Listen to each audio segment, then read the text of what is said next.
El presidente Piñera anunció un plan anti-encerronas y portonazos con el que busca disminuir un número de este tipo de delitos que se registran mayoritariamente en 11 puntos de la región metropolitana. Pórticos, lectores de patentes y operativos en terreno son parte de la estrategia. Queremos profundizar en ella y para eso estamos con Daniel Johnson, director ejecutivo de Paz Ciudadana. Muy buenos días, Daniel. Buenos días, Flavia. Daniel, para comenzar, ¿cómo evalúas esta propuesta que presenta el Ejecutivo el día de ayer? A ver, yo creo que primero que todo es súper importante que podamos determinar cuáles son los delitos que están generando mayor daño o mayor alarma, mayor inseguridad en la ciudadanía. Y eso se valora. Claramente los portonazos son un delito que, si bien en cantidad no son los que más ocurren en Chile, hay muchos otros delitos, los robos por sorpresa, los hurtos, sin lugar a dudas, son los delitos que más ocurren en Chile. Los portonazos y las encerronas están generando una alarma pública importante porque son delitos que generan mucho daño. Siempre y cuando hay una interacción entre la víctima y el victimario, el delito va a ser de mayor daño porque hay una situación violenta que genera no solo el daño por el bien perdido, sino que genera un daño psicológico también, que es muy difícil de reparar.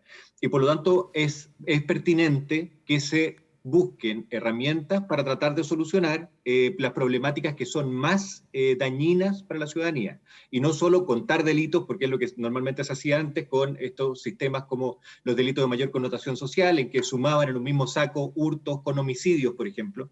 Y eso puede ser que de un año a otro disminuya, porque disminuyen los hurtos, cuando pueden estar aumentando los delitos más dañinos como los homicidios. Entonces, desde el punto de vista de la focalización, es pertinente. Hay que focalizarse en los delitos que generan mayor daño. En segundo lugar, la focalización territorial también es pertinente. Se determinaron, según lo que plantea el documento que presentó el Ejecutivo, se plantean 11 puntos en la capital que serían los puntos donde han ocurrido mayor cantidad de encerronas en los últimos meses. Eso también es muy importante, es entender la dinámica delictual. ¿Cuándo ocurre? ¿Dónde ocurre? ¿A qué horas del día? ¿Qué días de la semana? Porque lo que está demostrado con muchos estudios internacionales es que los delitos se concentran y el daño del delito se concentra también en ciertos lugares de la ciudad. Entonces no tenemos que pensar que la solución es que patrullen todo el país de la misma forma. A todos nos encantaría tener un carabinero, ojalá patrullando nuestras calles, la calle donde uno vive permanentemente, pero eso no es práctico porque no tenemos la capacidad de hacerlo y por lo tanto es importante patrullar en los lugares donde se están cometiendo los delitos. Ahora, ¿qué necesitamos también? Que por un lado se midan los resultados. Se suelen implementar medidas de este tipo, pero después no medimos qué fue lo que pasó. Y este tipo de medidas tienen que ir monitoreadas para saber si están teniendo un impacto positivo o si es que no lo están teniendo para poder corregirlas. Y si lo están teniendo, para poder profundizarlas o llevarlas a su máximo punto de éxito, donde tienen un mejor desempeño. Daniel... Y por último... sí, no, continúa. Bueno, lo último que creo que también es muy importante plantear es que hay que entender también ahora, porque las medidas que se están tomando, si bien pueden tener efectos, son más bien disuasivas. Son medidas que tienen que ver con inhibir en el minuto en que se va a cometer el delito, o sea, mayor presencia policial. O sea, si una persona va a hacer un portonazo en una zona y ve presencia policial, se desiste, por lo tanto son disuasivas. Pero hay que buscar también herramientas que sean preventivas. O sea, que eviten que el delito ojalá empiece a ocurrir, ojalá que esa idea de delinquir se inhiba. Y esas son medidas preventivas, y evidentemente están en otro lado, son medidas que tienen que ver con los territorios donde se concentran ciertas necesidades, donde muchas veces la presencia del Estado no está a la altura que debería estar, zonas más segregadas, y lo que sí pensamos es que está bien, estas medidas son útiles, pero necesitamos migrar hacia medidas que sean preventivas. Y que sean preventivas en lo más tempranamente posible. Daniel, dentro de los datos que se entregan es que desde enero al 2 de mayo, 1.973 robos de vehículos usando violencia e intimidación. Es importante tener en consideración también que quizás, como dicen las autoridades, no han aumentado este tipo de delitos, porque también estábamos en pandemia, pero que sí están siendo más violentos. ¿Hay que atacar también eso? Efectivamente, o sea, eso es un tema muy... Y por eso que ese delito en particular es importante hacerse cargo, porque es un delito que genera mucho daño, porque, como les decía, hay una interacción entre la víctima y el victimario. Otra cosa súper importante también es entender el para qué, y entender que las medidas muchas veces las medidas para tratar de evitar ser víctima de estos delitos muchas veces pueden ser contraproducentes. Yo aquí me explico. Los delitos de portonazo y de encerrona son delitos nuevos porque responden a una situación nueva. ¿Y cuál es la situación nueva? Que los vehículos no se pueden robar sin tener la llave para poder hacerlo andar. Antiguamente se robaban los vehículos y no se robaban en una cantidad muy distinta a lo que se roban hoy día. Lo que pasa es que se robaban estacionados en un supermercado, estacionados en la vía pública, y uno volvía a su vehículo y no lo encontraba porque se lo habían robado. Y eso era típicamente lo que pasaba.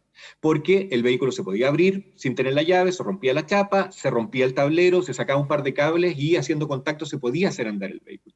Hoy día con las normas de seguridad, que el chip que está en la llave decodifica el sistema y si no tienes esa llave no puedes hacerlo andar, ha obligado a que el delincuente, para poder hacerse de ese vehículo, tenga que quitar esa llave y por lo tanto tiene que estar en contacto con el propietario del vehículo.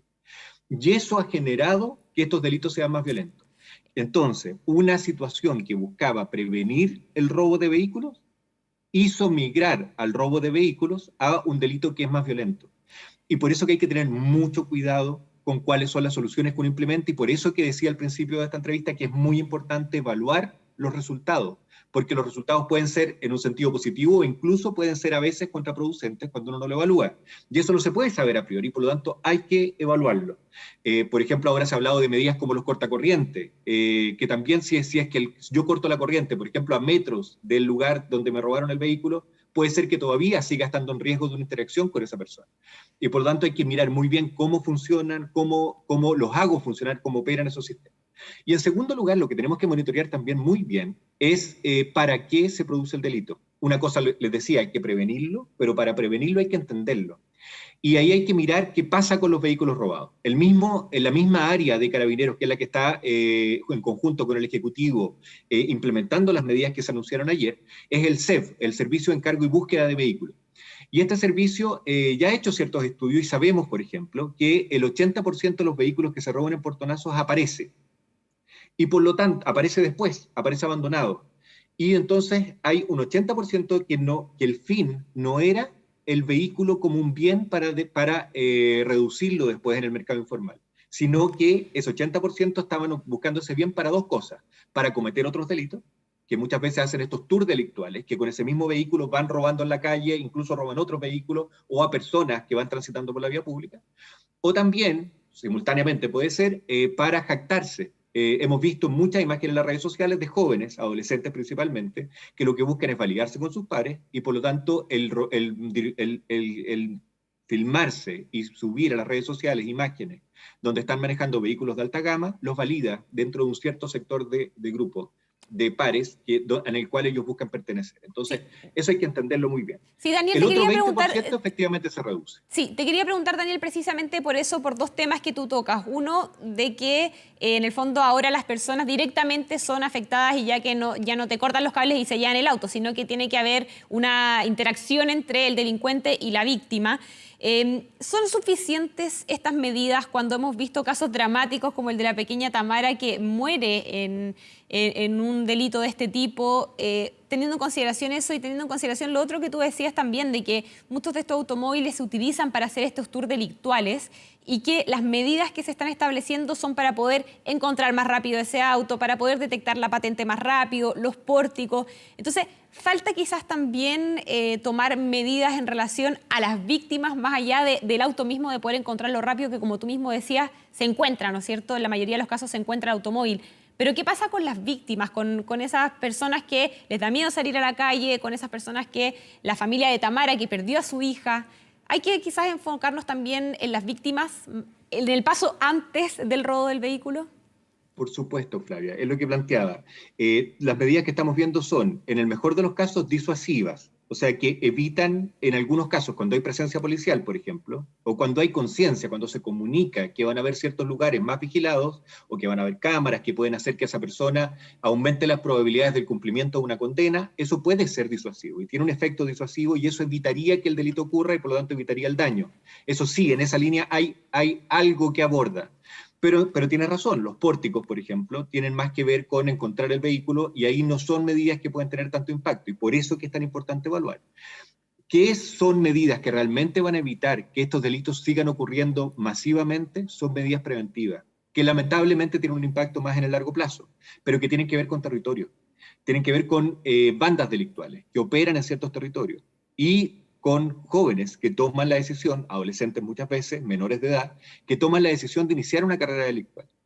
En ese momento es cuando tenemos que intervenir. Mientras los jóvenes suelen ser muy prolíficos en la cantidad de delitos que cometen y más violentos, porque los jóvenes, los adolescentes, suelen tener menor control de impulso y por lo tanto los delitos que ellos cometen suelen ser más violentos y suelen ser más. O sea, una persona joven que inicia una carrera delictual rápidamente aumenta la cantidad de delitos que va cometiendo de una manera muy importante y eso está estudiado también en otros países. Y por lo tanto, mientras antes interrumpamos una carrera delictual, mucho más efecto positivo tiene la ciudadanía. Sacar a una persona de 35 años de una carrera delictual, cuando normalmente desisten solos a los 35 o 40 años, evita un par de años de comisión de delito. Si nosotros nos dedicamos a interrumpir carreras delictuales en su inicio, con programas efectivos, que los hay, o sea, en el primer contacto de un joven con el sistema de justicia, ya sabemos que esa persona tomó en algún minuto la decisión de delinquir. Y tenemos que identificar por qué fue y tratar a esa persona con programas psicosociales efectivos para evitar que siga delinquiendo. Si nos enfocamos en eso y invertimos recursos en eso, es la mejor inversión que podemos hacer porque, como tú bien decías, evitamos que el delito ocurra y por lo tanto evitamos el daño del delito. Siempre que nos centramos en una mejor persecución, cuando hablamos de las puertas giratorias, está bien, eso es cierto que hay que hacerlo, es cierto que hay que tratar de mejorar el sistema en todas sus etapas, pero eso ya no evita el daño que se generó con el delito. Lo que evita el daño que se genera con el delito es prevenirlo mucho antes y de la manera más temprana posible y con recursos en programas que sean realmente efectivos. Esto es más bien un trabajo de acupuntura. No estamos pensando que para evitar los delitos hay que pegarle al saco, hay que evitar todos los problemas sociales. No, hay ciertos factores de riesgo que están identificados, que se concentran en ciertos territorios y que por lo tanto podemos abordarlos y podemos tratarlos para tratar de evitar que esas conductas delictivas se inicien lo más tempranamente posible. Perfecto, Daniel Johnson, director ejecutivo de Paz Ciudadana. Muchas gracias por estar con nosotros esta mañana. Buenos días.